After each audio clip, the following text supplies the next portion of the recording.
What's up, guys? I've got a very special video for you today, and it's all about neck cranks. I've hesitated doing this one because I don't like neck cranks personally. I know quite a lot of them. They're very effective. I just feel really bad whenever I do them. So if you don't feel bad and you don't need friends in training and you just want to win, regardless of the safety of your training partners or your opponents, these are for you. Let's start out with one of the most basic ones that you'll ever learn. This is usually the one whenever you start Jiu-Jitsu or like a wrestler comes into Jiu-Jitsu, and this is usually the first one that his coach says, don't ever do that.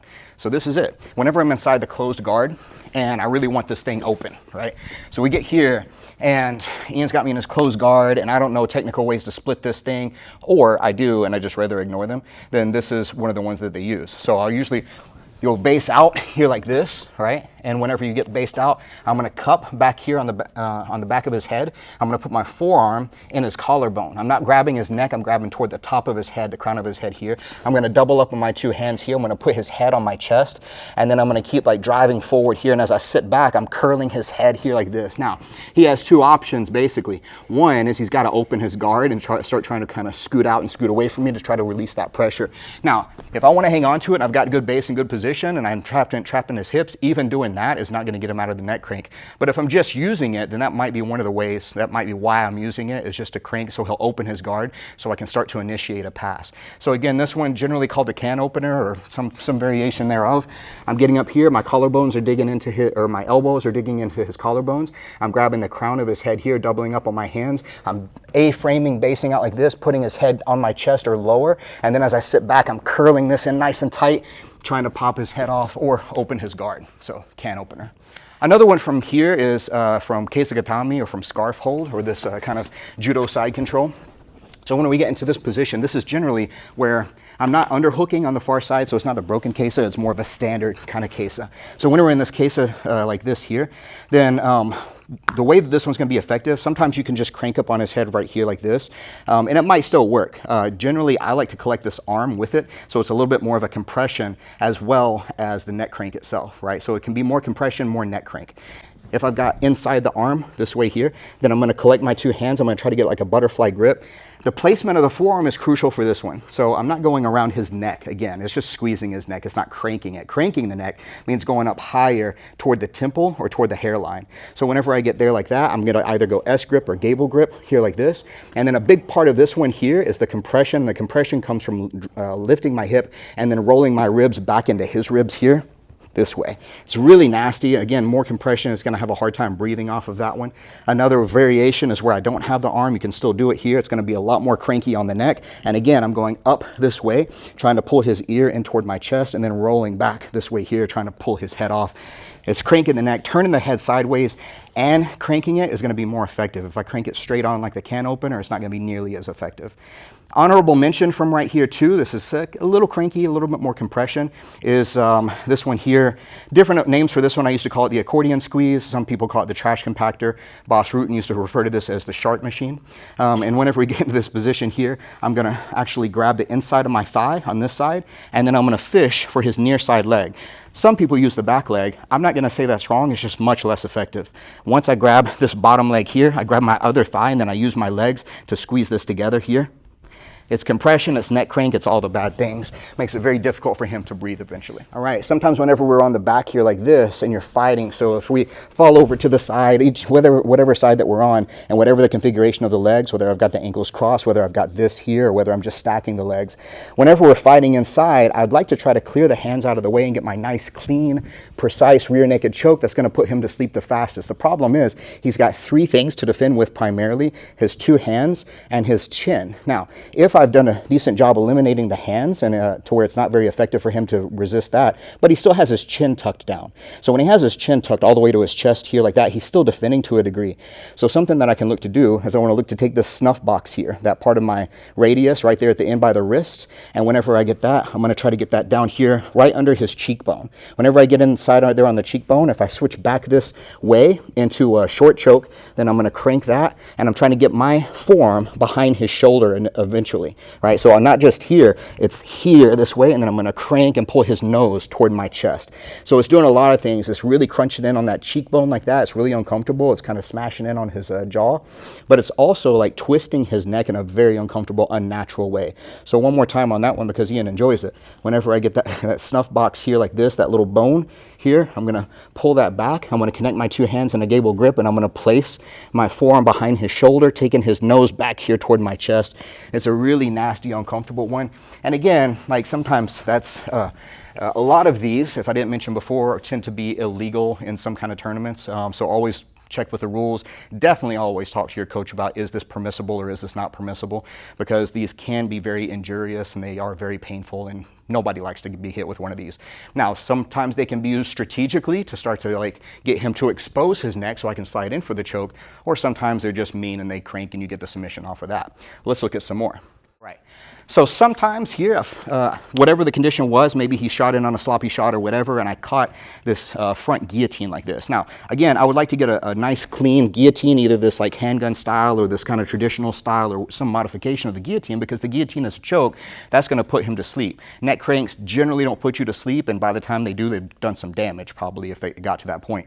But again, sometimes he shoots in, I grab the front headlock, but he's got his chin tucked a little too deep for me to get a clean bite on that guillotine.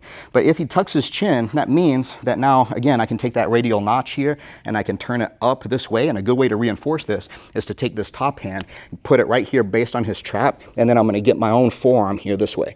And so I'm here, and then I'm going to walk forward that way, and it's very nasty. So it's turning his chin this direction, it's keeping his shoulder so he can't relieve the pressure. It's making this connection, and then I'm walking my hips in underneath it so it applies more. His head is kind of based here under my rib cage. Very nasty one. Again, here I get like this, I get my own forearm, I walk in, and oh, it's really nasty, very dangerous, like all these are. So just be, again, very cautious, very careful. But everything has its time and place, and it's good to know these. If not that you're ever going to use them, then at least so that you know that they're present, and you know if you're getting close to one and somebody's trying to catch it on you, that that's a real thing and you can try to avoid it or defend against it.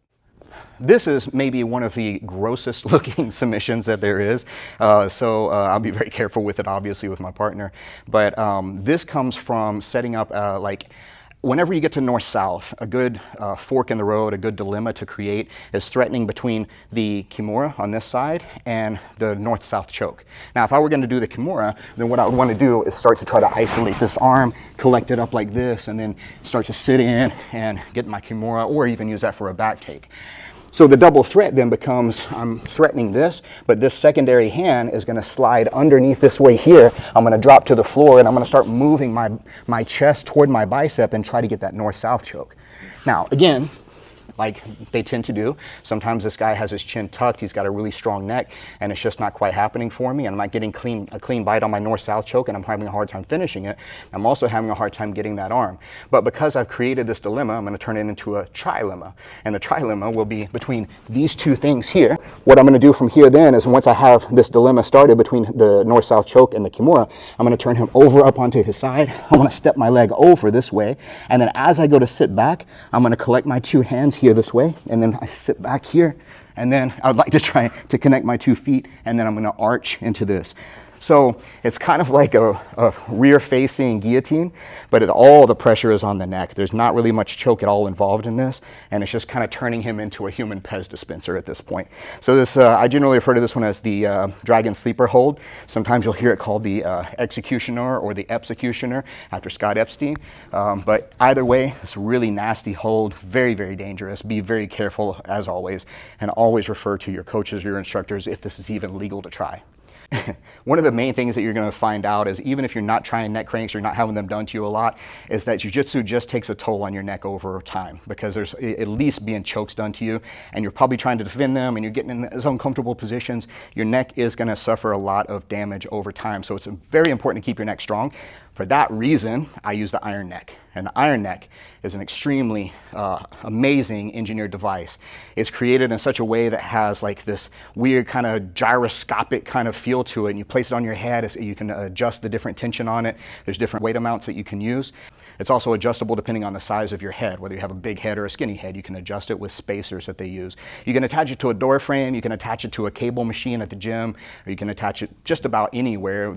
Comes with multiple attachment devices, and it has a wide variety of exercises that you can find either online or even in the packaging that comes with it. It's a really incredible device, and it's guaranteed to keep your neck strong and prevent injuries, so it's great for prehab or rehab. So I definitely recommend checking those out if you're interested in keeping your neck safe and healthy, and that's definitely a good thing if you want to keep the longevity of your jiu-jitsu career going. This is actually one of my favorite ones, and by favorite, I mean I don't often use the crank off of it, but just the isolation of the neck with the shoulder on this one here, it can be a neck crank absolutely for sure, and you'll see why, but it also leads to some other cool things. So what happens on this one here is that I've started to catch a guillotine, and from the guillotine he tends to come up with his hands and try to resist. So when he comes here and he's trying to resist and he's fighting against this guillotine choke, then he's pulling my hand away. So I'm going to play a little bit of tug of war, and as I'm going to let him start winning, boom, and I'm going to shoot this hand through. So he pulled it away from his neck, I punched it under his armpit this way. Now from this position here, sometimes if I can get on my side and I can cup like a figure four, like a rear naked style choke, or rear naked style choke grip on his shoulder,